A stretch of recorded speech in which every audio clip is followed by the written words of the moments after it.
quick video today just to show you all of the peppers that I've got that I'm repotting and what I'm doing with them, and also some tomatoes. I don't do very many early tomatoes, you know, just because I've got the polytunnel full of spring crops, but I like it's always nice just to do a few containers full.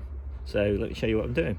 So I'm just starting to pot on my second batch of peppers, and they love it up here on this little shelf, but it's getting a bit too hot for them now because they're in quite small modules. So there's 18 peppers to a standard drip tray there. Now these were sown on the 7th of February, and they're about half the size of the ones that were sown at the beginning of January. So I'll just put the details up of all the varieties for you. So this is the sowing record from my sowing database, just filtered on peppers, and I'll put a link to this in the description so you can take a look at it at your leisure. But basically in the first batch, those are the really big ones that are now about 18 inches tall. These are California Wonder, Jalapeno, Habanero, Hungarian Hot Wax, Scotch Bonnet and Cayenne, and then also some Romano mixed. And then in the second batch, those are the ones I've just potted on just now, there are Pop Tea, Long Red Marconi, Long Yellow Ringo, Golden California Wonder, Anaheim, California Wonder, Red King. So that's it. So check out the description for more details. So now it's getting so warm, there's just no way that I can keep them happy in a tiny little module this big, and you can see that they're getting a little bit root bound, and I don't like repotting them on, so basically I just put them into this pot about that deep like that, so you can see a lot of extra soil gets added, and that means they can go 2 or 3 days between waterings, which is really useful because we're going away for 2 or 3 days. So I want to get them settled in and happy before we go away. And there's really nothing much to this process of potting on. I'm just firming the soil in around the edge and then just topping it up.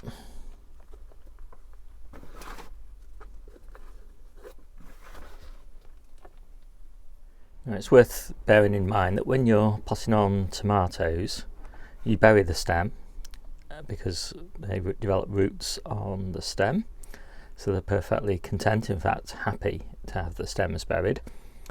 With peppers, ideally you just plant them at the same depth that they were planted previously, but you don't need to fuss too much about it. I've often sown them up to these seed leaves here, for example, and potted them on up to these seed leaves, and the stems have never rotted on me. But you know, if you can, just do it right. Now all my plants have had good light. They've not been undergrow, they're only under grow lights for the first 20 days or so, and then they go under natural light, but the stems are really thick and strong. But at this stage I'm putting a little support stake in, and all these little details, like, you know, these little ties and stakes and things, if you look in the description of the video, there's a link to my sewing guide, and it has links to all of these products.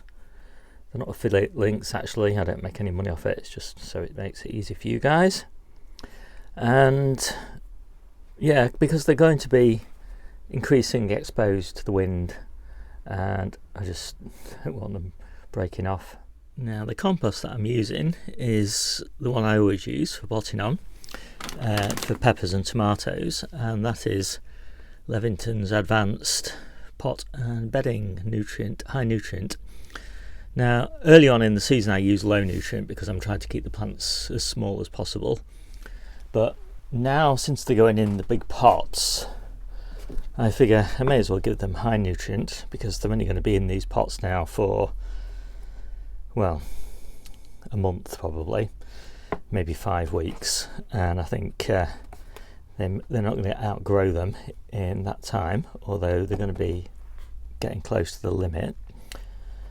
And I think there's about 6 weeks worth of nutrients in that mix. So it's a new one though, it's peat free, and it seems to have these little bits of wood in it, which I assume is kind of for drainage. I really like the texture of it, and I really like the way it soaks up the water. It's really good. I do like the Levington's Professional.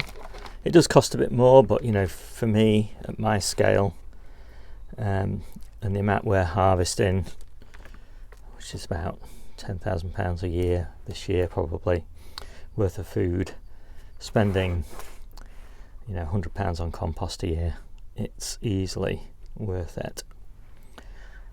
So I am literally surrounded now by peppers, and bear in mind this is only the second succession.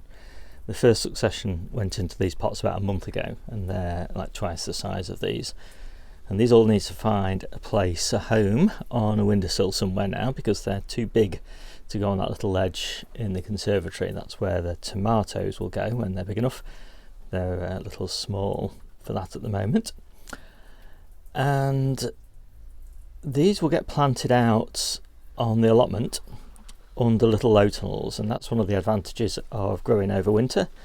I have all these low tunnels that currently are full of spinach and lettuces and early peas and all those sorts of things, and those will all be harvested, or the tunnels just be moved to a different frame by the middle of May, and then these will all go in. So we'll be eating these in July. And right now I'm generally taking the flowers off. I don't really want them trying to support actual growing peppers right now. I sometimes just leave the odd flower on, and the reason for that is greenfly watch. Greenflies absolutely love the flower petals of the peppers, and they show up, of course, green on white, and it makes it really easy to see that you've got some greenfly.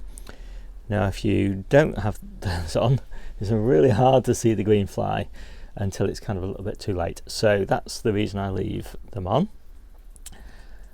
And I will just talk a little bit about watering. So I'm not going to soak these plants. They're used to a relatively small amount of water, and so I'm only giving them just a little bit, just to get them going, just to moisten up the compost a little bit.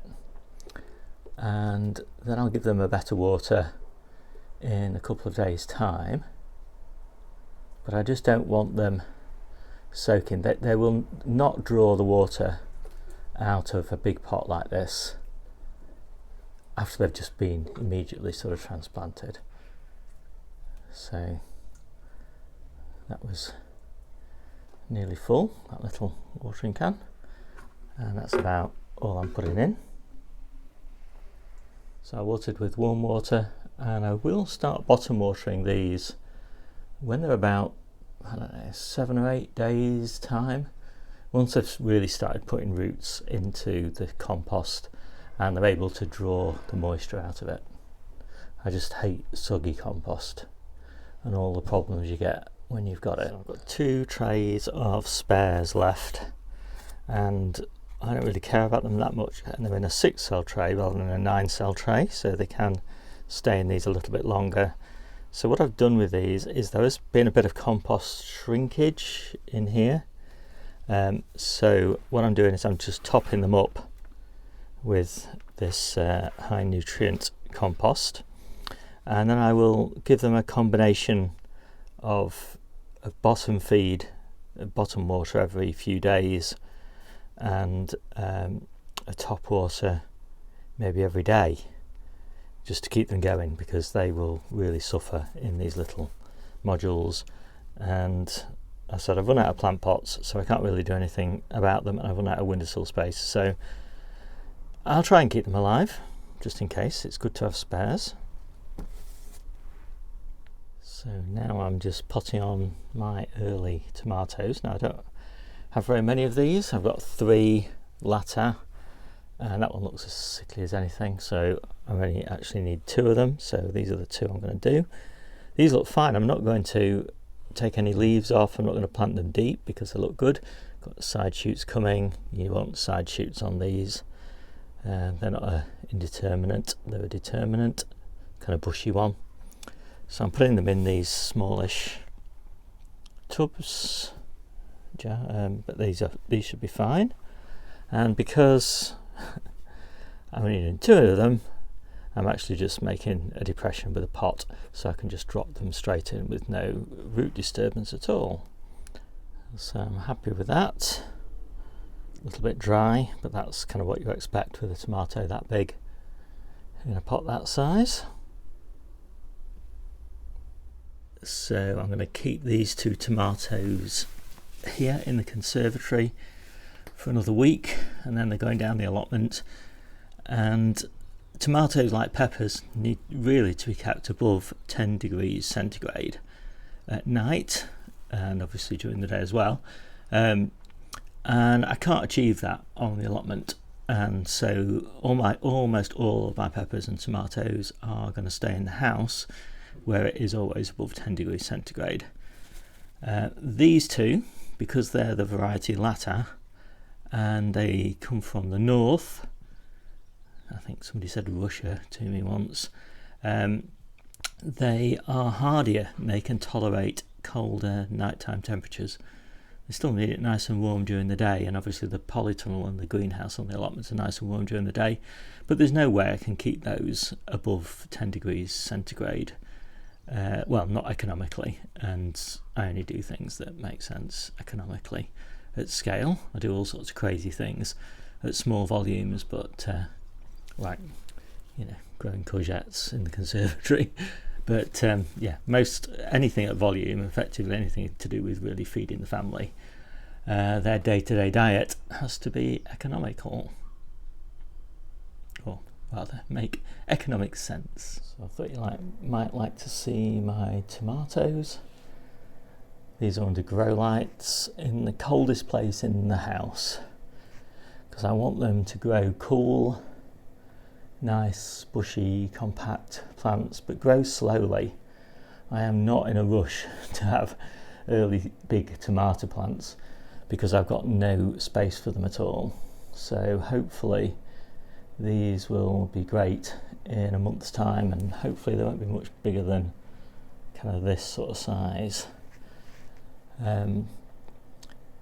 Yeah, so here's hoping. I have another batch of tomatoes coming on, just in case these outgrow me or I lose these in a frost. But right now these are going to stay at home until the middle of May, to maybe the late May, depends on the 10-day forecast. So I hope you liked this quick video. My name's Steve, this is Seaside Kitchen Garden and Allotment channel, and I'll see you soon.